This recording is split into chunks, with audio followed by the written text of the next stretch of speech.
தமிழகத்தில் ஒன்று ஒன்றுக்கும் கொஞ்சம் மாறுபடும். அப்போ ஒட்டுமொத்த இந்தியா உலகம் பூரா பார்த்திங்கன்னா மாறும். அதனால தான் அவங்க சொல்லக்கூடிய அந்த 4 பருவங்களும் நம்முடைய 6 பொழுதுகளும் ஒத்துப்போகாது, பல இடங்களும் முரண்படும். அப்படியே போய் நம்ம காப்பி அடிக்க முடியாது.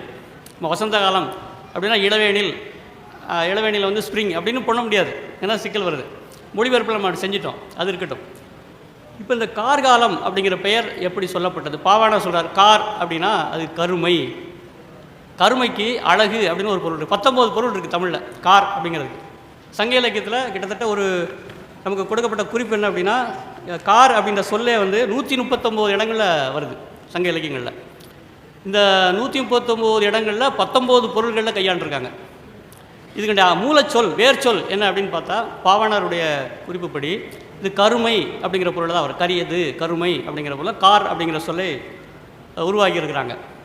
அது எப்படி அந்த பொருளை வைக்க முடிஞ்சது அப்படின்னு பார்த்தீங்கன்னா, இந்த மேகங்கள் இருக்கே, அந்த 2 வகையான மேகங்களை பற்றி குறிப்பாக சொல்கிறாங்க. ஒரு கருமை பொருளை உடைய மேகங்கள், ஒன்று கார், இன்னொன்று மை.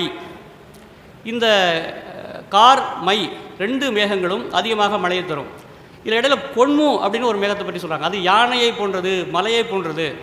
இந்த கொன்முவை பற்றி பல இடங்களில் பேச்சு வருது.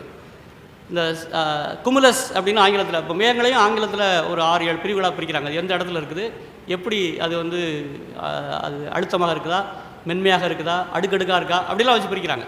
அந்த அடிப்படையில் கொன்மு என்கின்ற ஒரு மேகம் அது யானையை போல மலையை போல மலைகளைப் போல மட்டும்தான் இருந்தால் மட்டும்தான் அந்த நம்ம புலவர்கள் குறிப்பான் ரொம்ப நுட்பமாக செஞ்சுருக்கிறாங்க. இப்போ கொன்முவை பற்றி எங்கெல்லாம் சொல்கிறாங்களோ அங்கெல்லாம் நிச்சயமாக அதனுடைய ஓமையாக எது இருக்கும் அப்படின்னு பார்த்தீங்கன்னா, ஒன்று மலையாக இருக்கணும் அல்லது யானையாக இருக்கணும். 2 தான் இருக்கும், வேறு எதுவும் இருக்காது. இப்படி பல மஞ்சு மை அப்படி மேகங்களை பற்றி ஒரு 36 சொற்கள் நம்மகிட்ட இருக்குது, அது இருக்கட்டும். அப்போ இந்த கருமை அப்படிங்கிற பொருள், கரிய மேகம் எங்கே பெய்கிறதோ மழை, அந்த காலத்தை கார்காலம் என்று பிரித்தார்கள். இதுதான் முதல் சொல். இப்போ கருப்பு என்பது அழகு என்ற ஒரு பொருள் இருக்குது நமக்கு.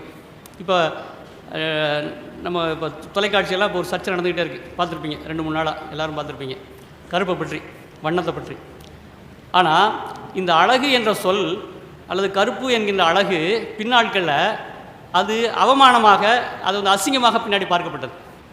இப்போ ஏன்னா நம்மளை ஆட்சி செய்தவர்களெல்லாம் சிவப்பாக இருந்தவங்க, அதனால் சிவப்பு அப்படின்னாலே நமக்கு ஒரு ஒரு வகையான ஒரு பெருமிதம். ஓ, சிவப்பாக இருக்கிறவங்களாம் போய் சொல்ல மாட்டான் அப்படிங்கிற மாதிரியான. ஆனால் நம்முடைய முன்னோர்கள் கார் அப்படின்னா அதுக்கு அழகு, எழிலின்னு ஒரு மேகம் இருக்குது, ஒரு மேகத்துக்கு எழிலின்னு பேர் வைக்கிறான், அது கருப்பு மேகம், அது கார். அதை அந்த அழகு இந்த கருப்பு என்பது கா அப்படின்னா அது காடு, பெரிய காடு. அந்த காடுக்கு மாயோன் மேய மைவரை உலகு